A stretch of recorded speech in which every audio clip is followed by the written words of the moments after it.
Baik, Assalamualaikum warahmatullahi wabarakatuh. Pada kesempatan kali ini kami akan memaparkan materi tentang akuntansi manajemen lingkungan. Saya akan memperkenalkan nama-nama anggota. Yang pertama ada Kak Aulia Rahma C31 20232, Karelalo C301 14259, India Prianti C301 18229, Nur Friawan Tonang C301 14200, dan Nurul Handayani C301 16245. Langsung saja ke materi pertama. Di sini ada 4 submateri. Yang pertama itu ada akuntansi lingkungan, yang kedua kinerja lingkungan, ketiga kinerja keuangan perusahaan, dan yang terakhir pengaruh akuntansi lingkungan dalam meningkatkan kinerja lingkungan. Akuntansi lingkungan atau SEEA atau System of Environmental Economic Accounts 2003 menyebutkan ada 4 kategori akun atau elemen dalam akuntansi lingkungan, yaitu akun untuk polusi, energi, dan material, akun untuk perlindungan lingkungan dan beban manajemen lingkungan, akun untuk aset sumber daya alam, penilaian dari aliran non-pasar, dan keseluruhan beban yang terkait dengan lingkungan. Yang pertama, akun terkait polutan dan material meliputi data fisik yang berhubungan dengan polusi, energi, dan material. Akun ini mengikuti struktur akuntansi SNE yang menyediakan informasi level industri mengenai penggunaan energi dan materi sebagai input produksi dan menghasilkan polutan dan limbah. Yang kedua, akun untuk perlindungan lingkungan dan beban manajemen lingkungan mengidentifikasi biaya yang terjadi pada industri, pemerintah, dan rumah tangga untuk melindungi lingkungan atau mengelola sumber daya alam. Selanjutnya akan dilanjutkan oleh Kak Aulia Rahma. Ya baik, kinerja lingkungan sebagaimana disebut dalam Harian Media Indonesia bahwa kerusakan lingkungan berdampak pada kecacatan pada bayi akibat mengendapnya senyawa kimia pada biota laut yang dikonsumsi oleh manusia. Dalam harian tersebut menyebutkan bahwa fenomena kasus bayi cacat genetik yang secara beruntun terjadi di Provinsi Riau diduga akibat parahnya kerusakan lingkungan pesisir timur Sumatera.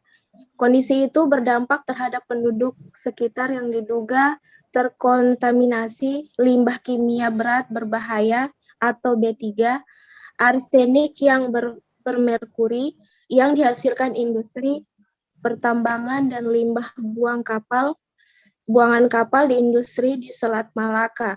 Kasus kelainan genetik yang ditemukan pada sejumlah bayi baru lahir di Riau mulai mencuat sejak 3 bulan terakhir. Sedikitnya terdapat 5 kasus bayi lahir dengan kondisi cacat genetik, yakni 2 terlahir dengan kondisi usus terburai, 1 bayi dengan jantung di luar, 1 bayi tanpa batok kepala, 1 bayi tanpa hidung. Slide selanjutnya. Kemudian kinerja lingkungan, kasus tersebut terdapat areal eksploitasi minyak dan gas atau migas perusahaan Amerika Serikat, PT Chevron Pacific Indonesia di Kecamatan Mandau atau Duri, Kabupaten Bengkalis, Riau. Selain itu, sejumlah fenomena serupa juga ditemukan di daerah pesisir timur Sumatera di kawasan yang berhadapan langsung dengan Selat Malaka, yaitu jalur lintas terpadat lebih dari 50.000 kapal tanker di industri. Dari berbagai negara di dunia itu didapati kasus penyakit kulit dan kelainan fisik dan mental. Baik, selanjutnya akan dilanjutkan oleh teman saya. Oke, terima kasih. Saya akan kinerja keuangan perusahaan. Menurut Sucipto 2003 banding 1, kinerja keuangan perusahaan merupakan hasil dari banyak keputusan individual yang disebut secara terus-menerus oleh manajemen Samsul pada 2008 banding 129 memberikan definisi bahwa kinerja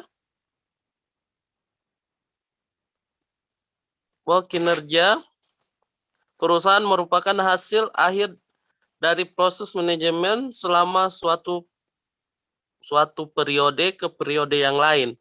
Selanjutnya, Mulyadi 2007 banding 363 memberikan definisi kinerja sebagai keberhasilan personal dalam mewujudkan sasaran strategi di 4 perspektif: keuangan, customer, proses, serta pembelajaran dalam pertumbuhan. Pengukuran kinerja menurut Anthony dan Govindarajan 2007 banding 441 adalah pengukuran atas hasil dari implementasi strategi dan hasil kinerja yang dapat baik akan menjadi standar untuk mengukur kinerja di masa mendatang bila indikator yang menjadi ukuran kinerja meningkat, berarti strategi telah diimplementasikan dengan baik. Selanjutnya, oleh karena itu, untuk menilai kinerja keuangan suatu perusahaan perlu dilibatkan analisa dampak keuangan kumulatif dan ekonomi dari keputusan dan pertimbangannya dengan menggunakan ukuran komparatif. Penilaian kinerja dilakukan untuk menekan perilaku yang tidak semestinya dan untuk merangsang dan menegakkan perilaku yang semestinya diinginkan melalui umpan balik hasil kinerja dan waktu serta penghargaan baik yang bersifat intrinsik maupun ekstrinsik. Oke, saya akan lanjut kepada Karer Lalo.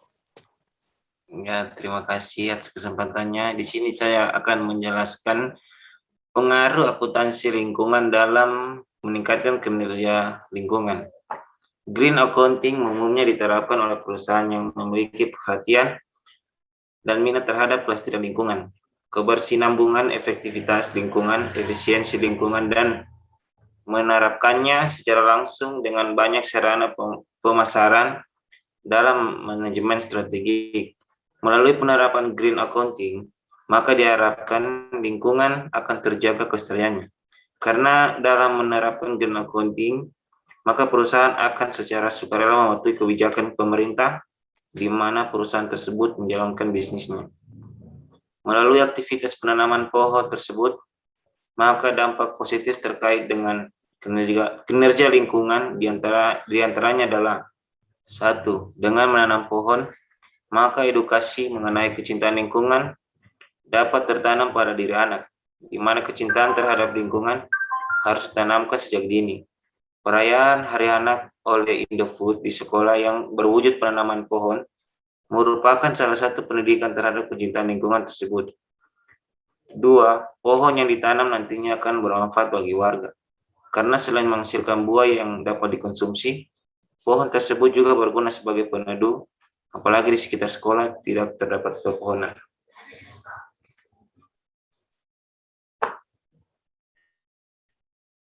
Selanjutnya, hubungan antara kinerja lingkungan dengan kinerja keuangan ini bisa diamati dari sisi pendapatan maupun dari sisi biaya.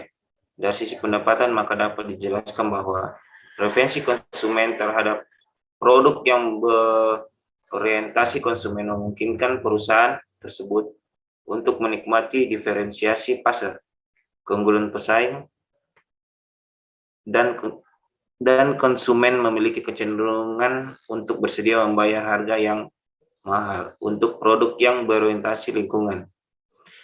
Di sisi biaya, banyak yang diperoleh perusahaan sebagai dampak dari adanya peningkatan efisien, menghindari kewajiban potensial, posisi yang lebih baik untuk memenuhi atau melampaui standar, dan penciptaan hambatan masuk bagi pesaing potensial. Terima kasih. Ya, itulah pemaparan materi dari kelompok kami. Apabila ada kesalahan-kesalahan dalam proses pemaparan, kami mohon maaf. Saya akhiri, wabillahi taufiq wal hidayah. Wassalamualaikum warahmatullahi wabarakatuh.